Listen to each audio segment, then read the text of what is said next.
The first thing my doctor said to my mom in the hospital the day I was born was, "She's loud." If you know me, that probably makes sense and doesn't come with a lot of surprise. I'm sure my brother and sister could testify to that.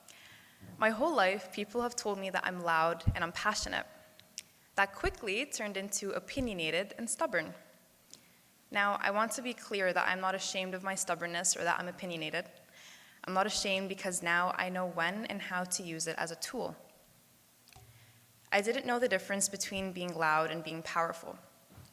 I thought that if I wanted people to listen to me, I had to speak louder. I thought strength meant never showing uncertainty and always making sure my voice filled the space around me. But somewhere along the way, I learned something that changed how I see myself and honestly how I see the world. To me, ambition is the power to achieve something greater, while authority is the power to make decisions for others. I don't value authority.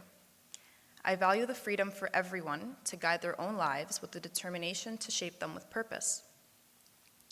power is not about how loudly you speak. Power is about how clearly you know where you're going. Good morning, Appleby. My name is Zaina, and it is truly an honor to stand here today. A few years ago, I heard an Arabic proverb during a church sermon I attended with a close friend. "Man lam yaraf wajhatahu tah fi at-tariq." This translates to, whoever doesn't know their destination will get lost on the road. At the time, I don't think I fully understood why those words stayed with me. Maybe because of the Dr. Seuss book, Oh, the Places You'll Go, that my kindergarten teacher, Miss Mendoza, read to our class, the same teacher I have the honor of having with me here today. As I grew up and watched the world unfold without my rose-colored glasses or my mom holding my hand, I quickly figured out that direction is power. And for a long time, I did not have it. Not because I didn't care about anything, in fact, it's quite literally the opposite, but because I cared about everything all at once.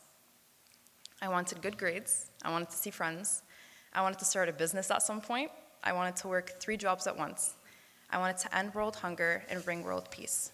I wanted to do it all.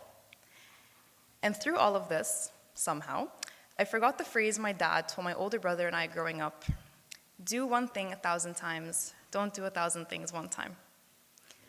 While that phrase has gotten really annoying and has been the center of many fights over the past few years, I now realize I should have listened. Sorry, Bubba. My identity is the cornerstone of my existence, and thus all the work I'm putting into myself and the world revolves around that. I am Muslim, I am Egyptian, I am a Canadian, and I am a woman. I carry my identity with pride because it is tied to such a rich history, to beautiful cultures, and to faith that has shaped who I am. But there were moments in my life where watching what was happening to the communities around me that I was a part of that made me feel very lost and scared. I was very scared. I would read the news and feel this weight sitting in my chest that I didn't quite know how to carry. There was anger and sadness, and a kind of helplessness that many people who care deeply about injustice eventually experience. I was frustrated because in the places I should have felt safe, I was silenced. The same people who were supposed to encourage me to speak my mind and tell the truth were the same ones who were afraid of that power and tried to shut me, and subsequently, the rest of the world down. I expected better from the people of authority in my life. But you can't live your life expecting people to do the same as you would, because no one has the same heart that you do. I thought that caring about those who are suffering meant I had to carry that suffering with me everywhere. So instead of turning that energy into something productive, I let it control me. I know that there are people who look like me, speak the same language as I do, watch the same childhood shows as I did, and share my eyes who don't have anything of what I have. The only difference between us is that I was blessed to be born here, go to school here, and have access to food and water in my bedroom. And there's another girl named Zaina halfway across the world who doesn't have a pair of shoes. I felt overwhelmed by the world and unsure how I can make any difference in it, because I love my people, but I didn't yet understand how I can help them. Then something slowly changed inside me. I realized that I would have more power to help people through education and community. That's my direction. I started to see education differently. Your education is not about your grades or universities or achievements that look good on paper or on our blazers.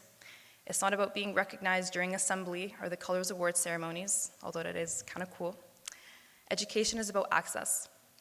Access to rooms big enough to make a change, access to languages, and access to shared human experiences. A few weeks ago, Anish, our Collie House prefect, told me something that had a way bigger impact than what I think he intended with it. He said, in a room of 10 people, you aren't doing what you're doing for the 2 people who aren't listening, Zaina. It's not your job to convince them. You're doing it for the 8 people who are listening to you. Now, the context of that conversation doesn't matter, but it can apply everywhere and to each of us. You are not responsible for people's ignorance. What you are responsible for is setting an example for those around you to learn from.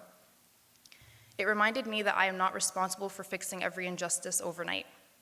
What I am responsible for is preparing myself so when I do step into rooms where decisions are made, I am ready with knowledge, empathy, and courage.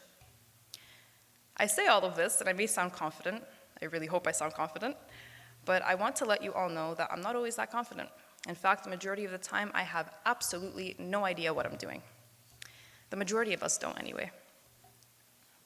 Now, I grew up in a home where my voice was always amplified, and what I had to say mattered. I thank my parents for that. In the world, that was not always the case.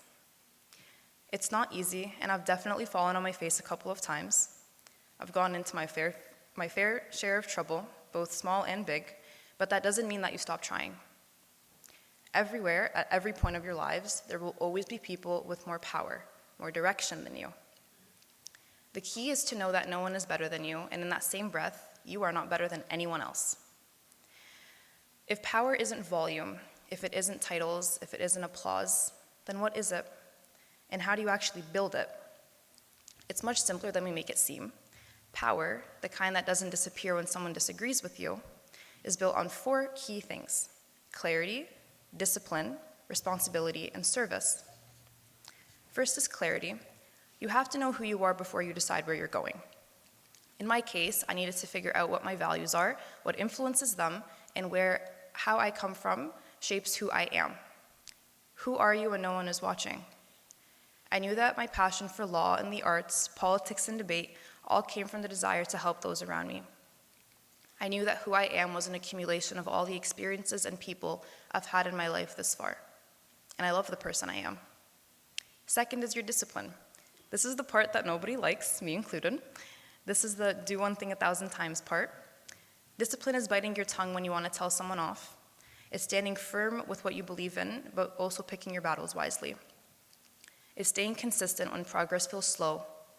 In my life, it was choosing long-term impact over short-term attention. I've organized and led protests. I've gone and spoken with students, teachers, officers, and guests when they come over for dinner. This was the community to my power, and this amplified the education and the direction I have. Clarity tells you where to go.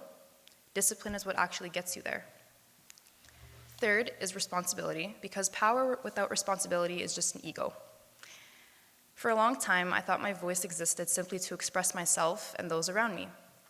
But I learned that it also exists to protect, to represent, and to create space. Responsibility is understanding that your education is not just yours. The rooms you enter are not just for you. The platforms you build are not just for your name. They are opportunities to open doors for someone else. It's choosing to speak even when silence would be easier. It's standing up to injustice even if you'll get in trouble.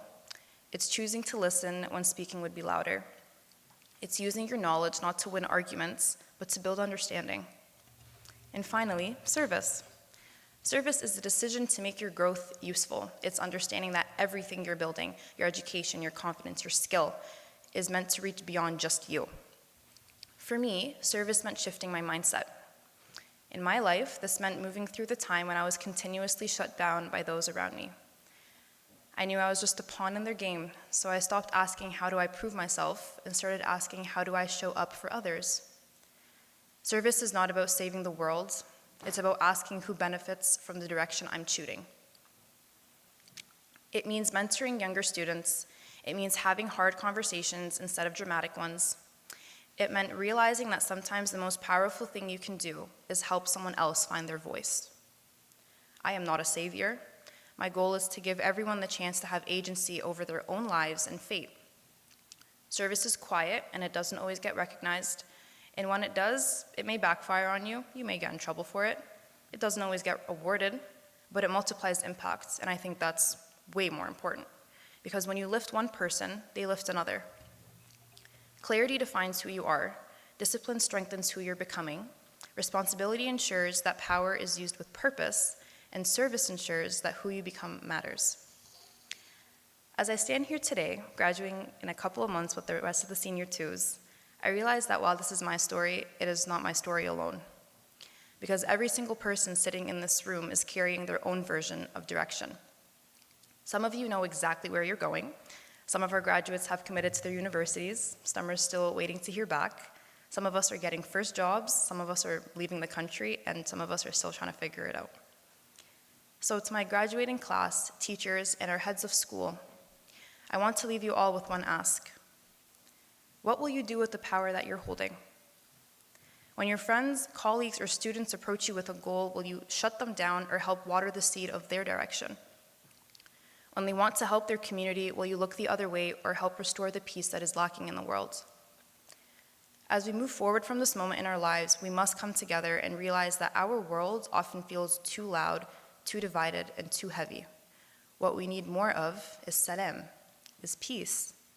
Peace in the way we speak to each other, peace in the way we listen, peace in the way we carry ourselves as we walk into the future, and peace in the way we stand up against injustice.